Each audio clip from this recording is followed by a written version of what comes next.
So recording your speech. Let's talk about a couple options here. Now, option one requires that you have a cell phone and a laptop. Now, let me know if you have or don't have those, but essentially what you'll want to do then is have an audience member hold your cell phone and record you giving your speech using your laptop. And the laptop could be set up in such a way that the screen is visible to the person recording you. And then you can, of course, go through your presentation. So you can show the slides and also record yourself presenting to a group. In every case here, you want to show your audience first. So when you start out, you want to show this, and I'll give you an example of this in a second here.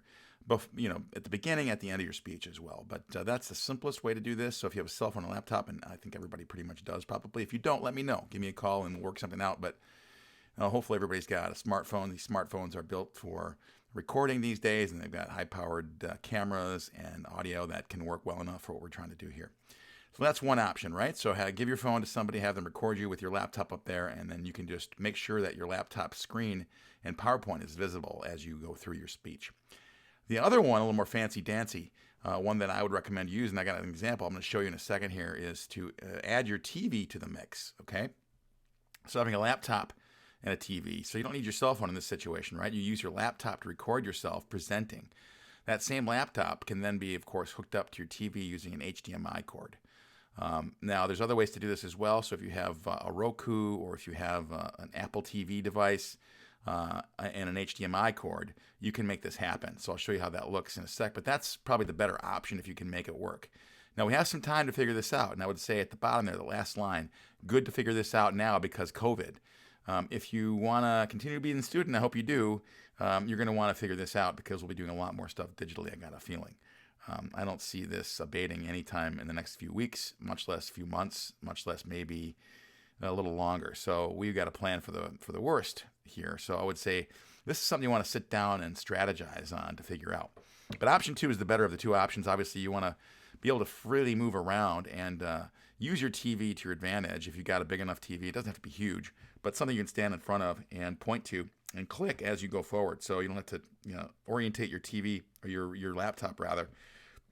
So that's kind of how I would do that, and I'll show you an example of a student in my 110 class and how they did it. So really what you need here is not just a laptop, TV, and an HDMI cord to connect your laptop to your TV, and then you can kind of do what I've been describing there. Of course, once you're done with that video, you want to publish it to Kaltura, and there's directions I'll put into Canvas as well if I haven't done so already on how to do that. Pretty simple. Once you get into your thread, you hit that little blue V, click on that and go to My Media. And then when you click on My Media, there's a place where you can upload that. It's pretty intuitive, so we'll talk about that as well. But that's kind of the plan there. And again, like I say, this is important for you to figure this out, and you have a lot of time here, and I'm here for you if you have any questions or you're struggling with something. But this is kind of what we got to figure out. So that's kind of it. Let's take a look at an example. So here is a student from one of my past classes. And this is my persuasive speech. Let me show you my audience.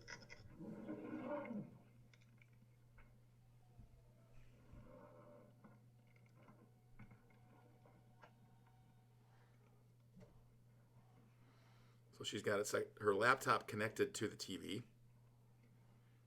So do you see the similarities in these four images?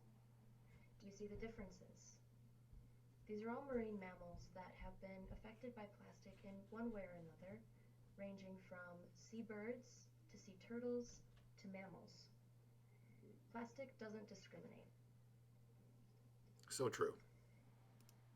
Those cans, Okay, so you guys, styrofoam, and you get the idea. is another major factor. That's kind of how I would handle that, right? So using your laptop, pivoting, showing your audience, and coming back, training the camera on you and your screen to make sure it's kind of in focus, and then it's off to the races. Now, a little bit of practice makes perfect.